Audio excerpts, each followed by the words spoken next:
Hello everyone. Well, this weather, it may look bright, but it's turned so cold with that wind.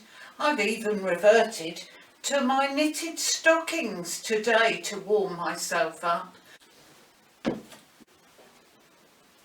You'd think with all the fat I'm carrying that I wouldn't feel the cold. I've put on so much weight during the war. I'd never have thought that. Hardly any of my clothes fit, especially my costumes, and needing a new pair of shoes.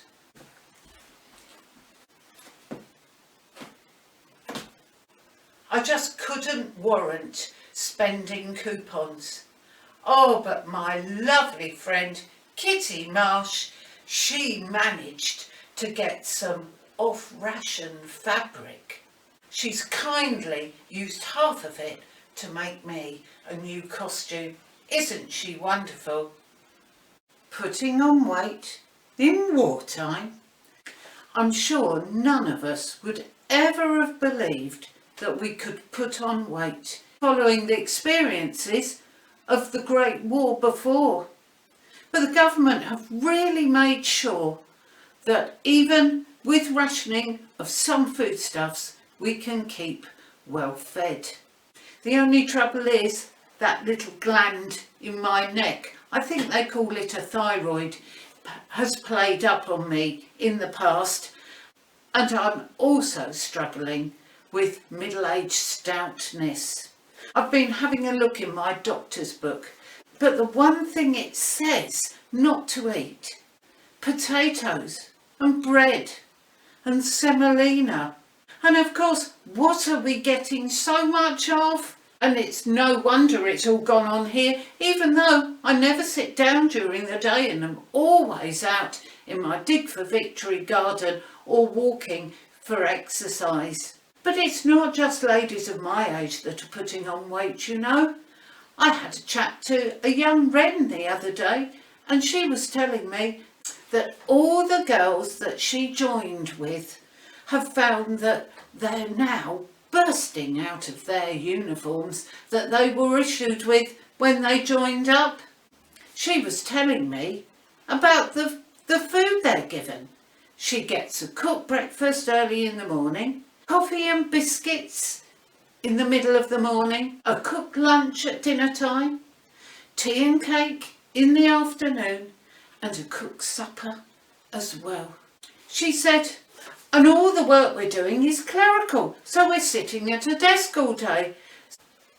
It's funny that. I think we all expected to be skin and bones a few years into the war, but that's certainly not the case. But I'm also wondering if it might be something to do with my penchant for a digestive biscuit or two. Now, of course, being on points, I wouldn't want to waste them, but I'm going to try this recipe from my magazine. It says they're not as perfect as your favourite brand, but they are very good. So it's off with the jacket and on with the pinny.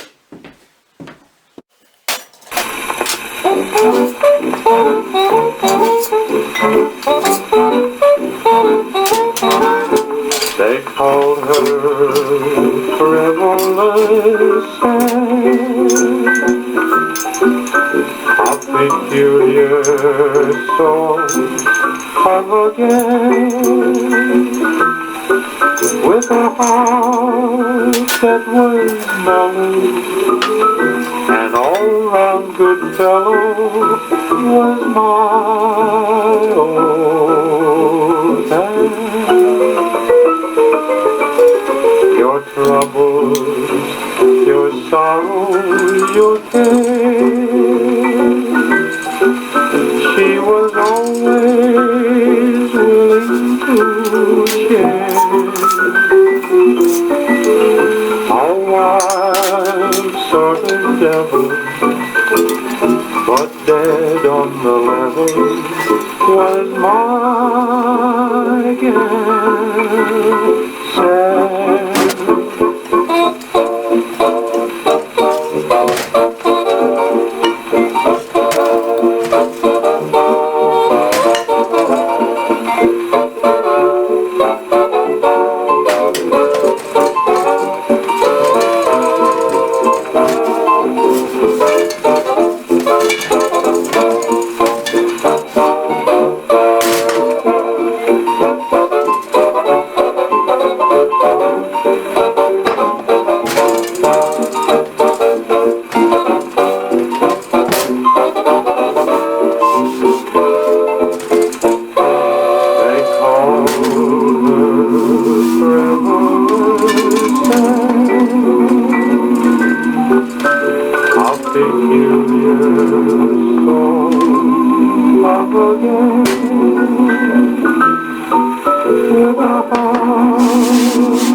bellows, and all round the fellow was my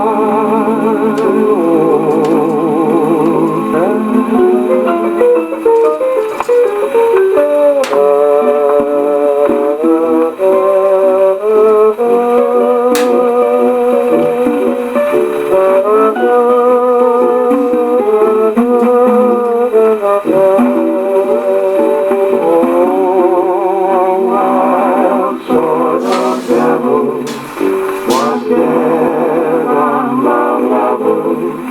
was my guess.